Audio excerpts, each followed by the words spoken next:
وکال بای امیر حسین جوادی.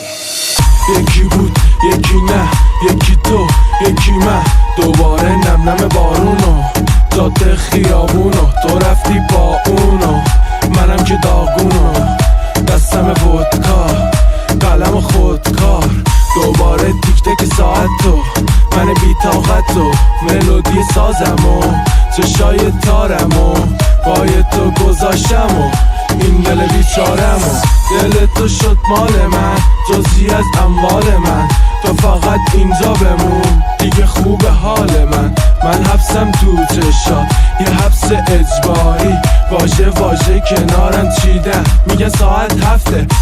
به هفته، یادم از یاد تو رفته، زدم از قلب تو بیرون، میذارم خوش باشی با اون، واسه حفاش من بسته، دلم ازش میترسه.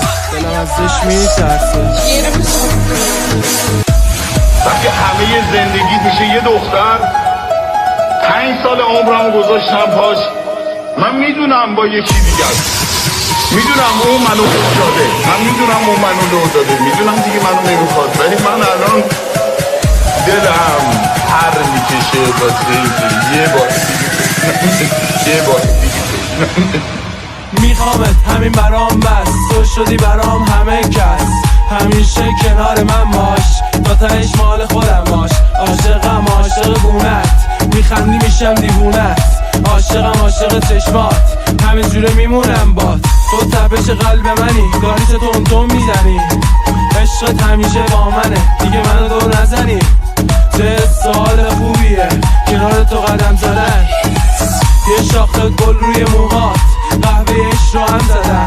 قلبم داره میخونه باز ریتمای عاشقونه ای، که عزیزم دوست دارم طبیب هر بهونه ای، تو لحظه های نابش دلخوشیمه با تو باشم، قربون اون حرف زدنه،